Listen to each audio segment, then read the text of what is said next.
Hello friends, welcome to my channel WiFi book. इस वीडियो में हम चैप्टर सेकेंड बहुपद, जिसे इंग्लिश में हम पॉलिनोमियल कहते हैं, उसकी बेसिक एंड थ्योरी के बारे में बताएंगे। जिसका फर्स्ट टॉपिक है बहुपद। सबसे पहले जान लेते हैं कि बहुपद किसे कहते हैं।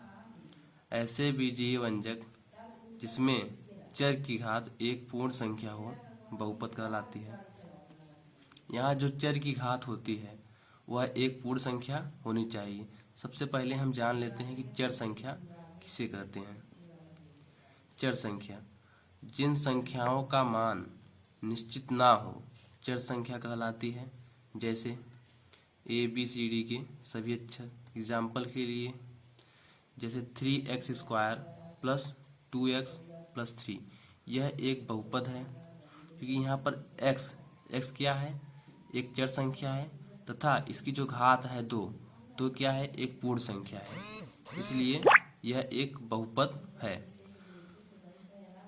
अचर संख्या जिन संख्याओं का मान निश्चित होता है अचर संख्या कहलाती है।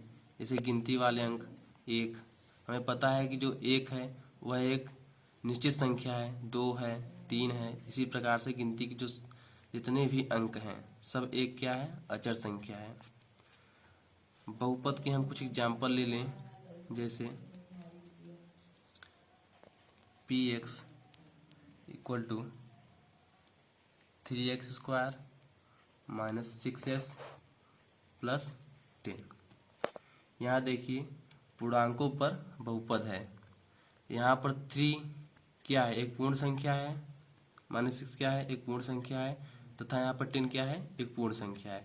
तो यहाँ पर जो ये बहुपद बना यह एक पूर्णांकों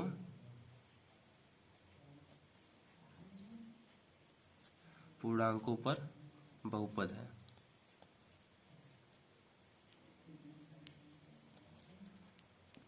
सेकंड एग्जाम्पल लें हम। px equal to 9x² plus √7x minus √3। यहाँ पर जो हमारा बहुपद है यह वास्तविक संख्याओं पर बहुपद है, क्योंकि देखिए यहाँ पर जो 9 है यह एक परिमेय संख्या है और हमें पता है कि अंडर रूट के जितने भी अंक होते हैं वह अपरिमेय होते हैं।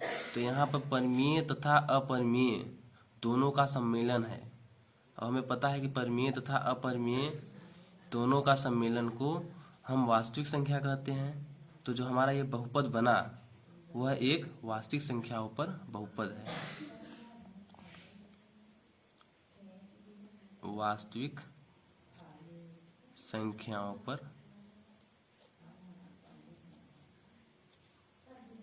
बहुपद।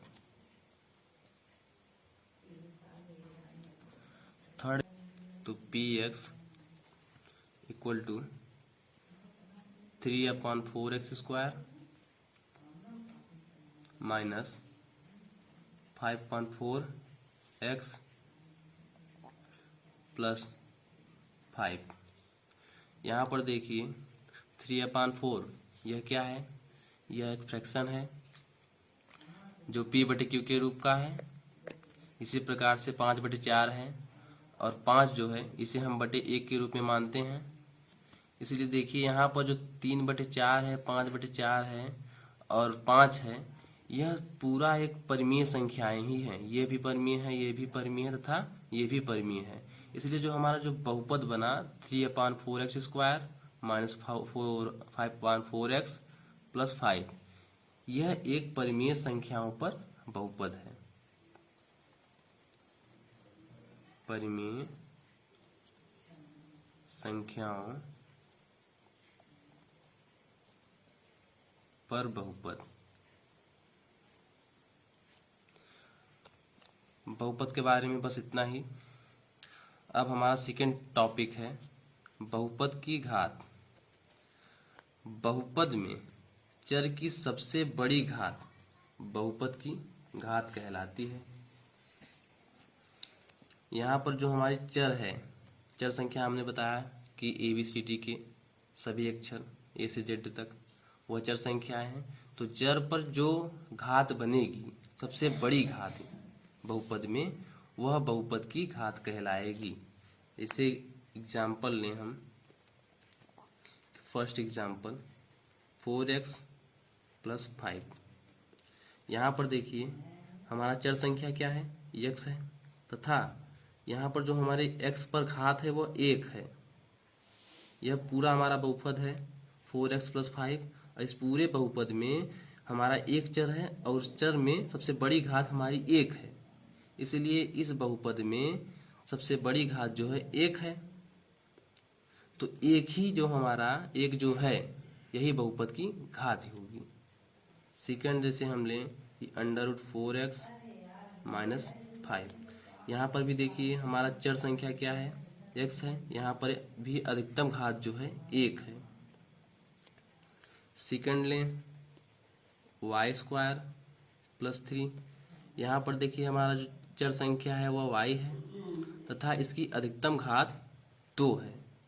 तो यहाँ पर देखिए जो घात है यह घात 1 है।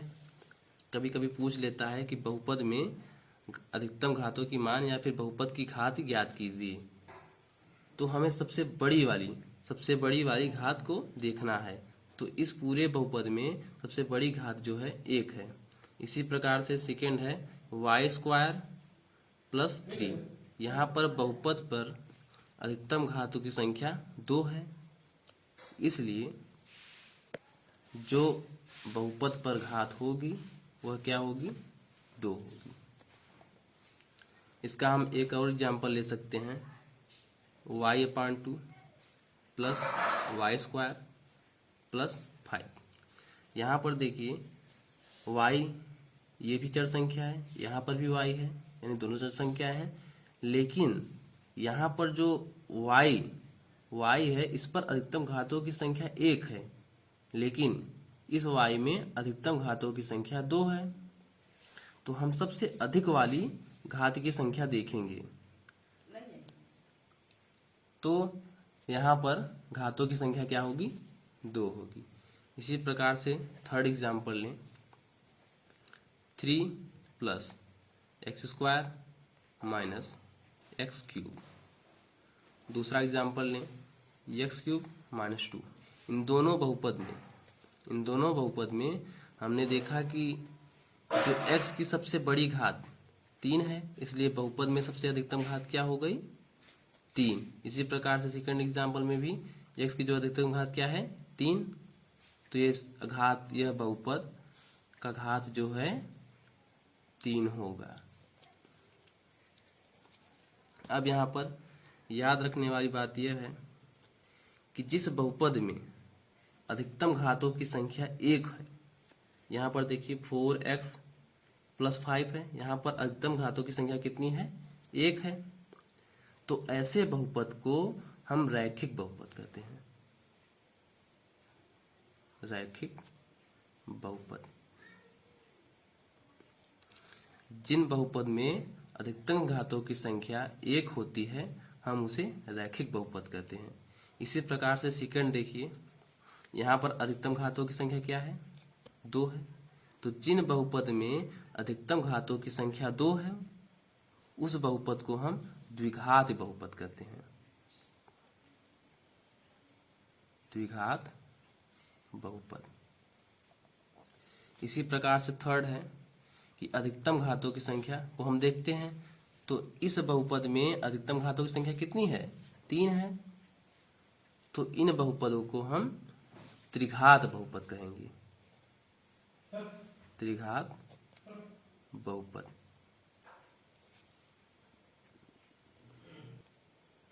अब हमारा थर्ड टॉपिक है बहुपद का मूल या शून्यक। ऐसी संख्या जो दिए गए बहुपद में रखने पर उस बहुपद का मान 0 हो जाए, यानी शून्य हो जाए, उस संख्या को बहुपद का मूल या। आइए एक एग्जाम्पल के माध्यम से समझते हैं। जैसे हमने एग्जाम्पल लिया 2x² + 3x - 5। यह हमारा समीकरण हो गया। और हमने मान लिया कि इसका जो मूल है, मूल या शून्यक px बराबर 1, यहाँ पर मूल या शून्यक को हम px से डोनेट करते हैं। तो यहाँ पर px का मतलब है कि जहाँ जहाँ पर समीकरण में x है वहाँ पर हम 1 पुट करेंगे, रखेंगे। तो px बराबर 1 रखने पर, समीकरण पर रखने पर, यहाँ 2x की वैल्यू पर हमें 1 रखना है, स्क्वायर कर देना है, plus 3 into 1 minus 5 equal to 0। जब 1 का वर्ग करेंगे तो 1 ही होगा, प्लस 3 1 का 3 माइनस 5 इक्वल टू 0। 2 1 का 2 plus 3 minus 5 equal to 0। 3 2 5, 5 minus 5 equal to 0, 0 equal to 0। तो हमने देखा यहाँ पर लेफ्ट हैंड साइड तथा राइट हैंड साइड दोनों बराबर हैं किसके? 0 के। कब बराबर है? जब हमने px बराबर 1 रखा। तो हमारे डिफिनेशन के अनुसार कि बहुपद का मूल किसे कहते हैं? ऐसी संख्या जो दिए गए बहुपद में रखने पर उस बहुपद का मान 0 हो जाता है, तो 0 हो जाता है। तो हमने 1 रखा और हमारा जो बहुपद का मान आया वह क्या आ गया? 0। तो इसलिए हम कह सकते हैं कि जो हमारे बहुपद का शून्यक है, मूल है, वह क्या है? 1 है। अब हमारा सेकंड टॉपिक है रैखिक बहुपद के शून्यक। हमें पता है रैखिक बहुपद किसे कहते हैं? अधिकतम घातों की संख्या 1 होनी चाहिए। हम एग्जाम्पल जैसे लेते हैं 3x प्लस 5, यह हमारा क्या है? एक रैखिक बहुपद है तथा हमने इसका जो मूल है, शून्यक है, उसे हमने k माना। अब k माना तो px बराबर k होगा। px बराबर k इस समीकरण पर, इस बहुपद में रखने पर तो 3k हो जाएगा प्लस 5। अब देखिए इक्वल टू 0 होगा, समीकरण है। अब हम 5 को राइट साइड में ले जाएंगे तो यहाँ पर प्लस है, राइट साइड में जाएगा तो माइनस में हो जाएगा, तो 3k माइनस 5। अब k को एक साइड करेंगे इक्वल टू -5, यहाँ पर मल्टीप्लाई में है, राइट साइड में जाएगा तो डिवाइड में।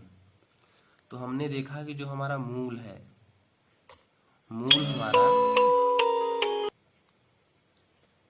तो हमने देखा कि हमारा जो मूल है वह क्या आया? -5/3 के बराबर आया। तो यदि हम रैखिक बहुपद के व्यापक रूप से यदि तुलना करें, रैखिक बहुपद के व्यापक रूप जो होता है, तो हमने देखा कि जो k का मान आया है वह -5/3 के रूप का आया है, यानी जो हमारे मूल का मान है वह -5/3 है। तो यदि हम रैखिक बहुपद के व्यापक रूप से तुलना करें, रैखिक बहुपद का व्यापक रूप होता है ax प्लस b। तो ax प्लस b से बहुपद 3x प्लस 5 से तुलना करने पर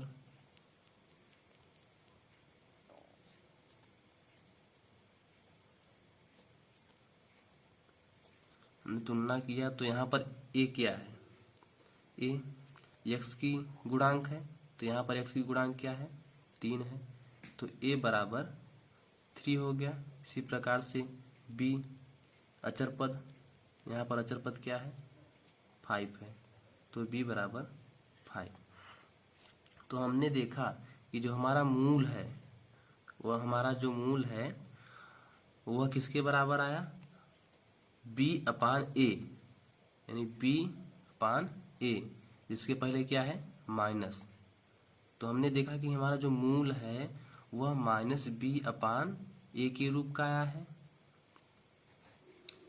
तो इस बात से हमें यह पता चलता है कि किसी भी बहुपद का मान, किसी भी बहुपद के शून्यक का मान -b/a के रूप का होता है। इसी प्रकार से हमारा द्विघात समीकरण होता है, जैसे हमने द्विघात समीकरण ले लिया 2x² + 3x + 5।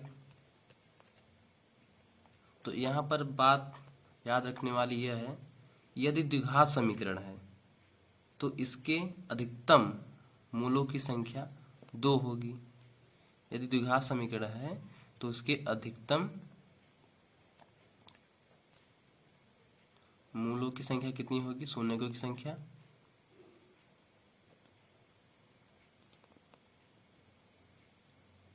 मूलों की संख्या 2 होगी।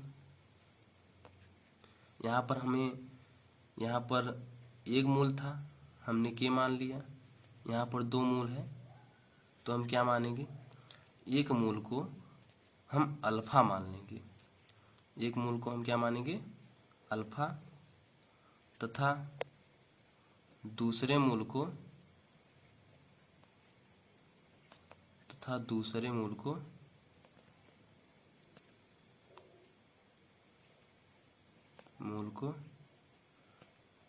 बीटा से प्रदर्शित करेंगे। हमें पता है कि जो मूल है वह -b/a के रूप का आता है। इसी प्रकार से यहाँ पर 2 मूल हैं तो यहाँ पर मूलों का योग जो होगा वह -b/a का रूप का होगा। तो मूलों का योग बराबर -b/a होगा। हमें पता नहीं है कि मूल क्या है, तो हमने मान लिया है कि पहले मूल हमारा अल्फा होगा तथा दूसरा मूल बीटा होगा। तो हम अल्फा प्लस बीटा लिख सकते हैं। तो अल्फा प्लस बीटा बराबर -b/a के रूप का होता है। यह प्रयोग होता है द्विघात समीकरणों के लिए। इसी प्रकार